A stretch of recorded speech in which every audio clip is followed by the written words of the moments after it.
Kisah perjalanan spiritual saya pribadi, halusinasi atau tidak halusinasi, tapi saat itu kelihatan nyata. Bahkan ketika telinga saya dijewer seperti ini, itu terasa. Yaitu ketika saya bermeditasi, tiba-tiba ya kan dijumpai oleh seorang laki-laki tua, yaitu ternyata dia bernama Mbah Jamari, kan gitu.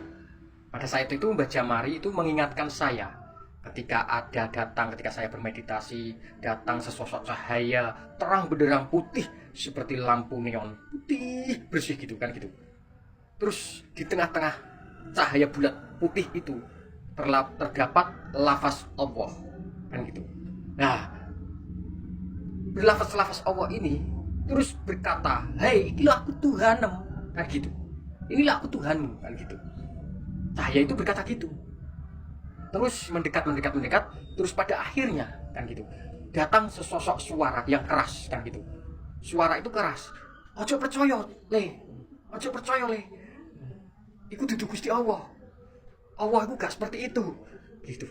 Itu sesosok laki-laki tua yang mengingatkan saya seperti itu, yaitu Mbah Jamari berkata seperti itu. "Ojo percaya le, itu bukan Tuhan, itu bukan pangeran. Pangeran itu gak seperti itu.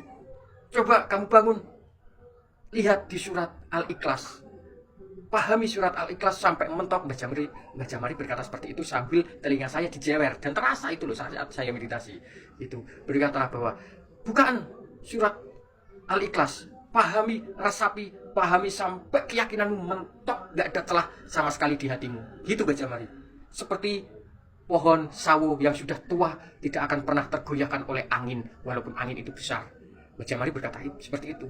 Terus saya berdiri, bangun dari meditasi saya, terus saya membuka Al-Quran dan saya lihat surat Al-Ikhlas. Ternyata di surat pertama, bahwa intinya surat Al-Ikhlas itu bahwa Allah itu Tuhan yang Maha Esa, dan Allah, intinya di dalam surat Al-Ikhlas ya, Allah tidak dapat diserupai apapun, tidak menyerupai hal apapun, kan gitu, yang ada di muka bumi ini. Jadi juga tidak berwujud cahaya seperti yang dilihatkan seperti saya itu. Jadi Allah atau Tuhan itu tidak seperti itu.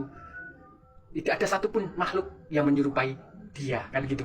Di dalam surat Al-Ikhlas itu kan intinya seperti itu. Ketika saya disuruh Mbah Jamari buka surat Al-Ikhlas itu, pada akhirnya saya menyadari dan saya resapi. Sampai berjalan waktu berhari-hari saya merasapi, memahami surat Ikhlas tersebut, bahwa Allah itu tidak, wujudnya itu tidak menyerupai hal apapun di muka bumi di semesta ini, kan gitu. Intinya walaupun cahaya itu bukan Tuhan, kan gitu. Jadi Allah itu bukan berwujud cahaya, tulisan atau apapun itu di muka bumi ini. Intinya Mbah Jamari kan seperti itu. Akhirnya merenung, Mbah Jamari ini sopo, kan gitu saya. Kok tiba-tiba negur saya, "Ojo percaya le," kan gitu. Ternyata saya tanya pakai saya, itu Mbah Jamari adalah pendiri, yaitu pendiri Yayasan Bunga Islam, kan gitu. Itu Mbah Jamari. Katanya Pak saya seperti itu, kan gitu. Saya penasaran itu siapa. Terus pada akhirnya dengan berjalannya waktu saya mantapkan keyakinan saya tentang Tuhan. Saya hanya percaya saja kepada Tuhan saja, yaitu Esa. Hanya berharap hanya kepada Allah saja, tidak percaya kepada yang lainnya. Saya hanya hakul yakin kepada Allah. Pada akhirnya saya mengarang buku kitab, yaitu namanya Kesempurnaan Hidup. Dan saya bikin yayasan, walaupun tidak aku izinkan, walaupun tidak aku sebarkan, yayasan itu pribadi, tapi hanya aku tulis untuk beberapa yang sudah belajar sama saya istighfar itu, yang saya kasih tahu tentang yayasan. Akhirnya saya buat yayasan Bunga Iman, bukan Bunga Islam. Bunga Islam kan punyanya Mbah Jamari. Akhirnya saya mengambil bunganya saja, saya ganti Bunga Iman. Karena apa? Kok Bunga Iman, kan gitu? Karena saya ingin yayasan ini bukan hanya untuk satu golongan, yaitu Islam saja, tapi untuk semua golongan, semua agama, yaitu siapapun yang memiliki iman sedetik pun itu masuk di dalam Bunga Iman, kan gitu. Iman, walaupun itu orang Nasrani, beragama apapun, itu kalau dia memiliki keyakinan tentang Tuhan, berarti dia memiliki iman, kan gitu. Berarti masuk untuk merangkul semuanya. Makanya saya cetuskan dan saya bikin logo, yaitu Bunga Iman.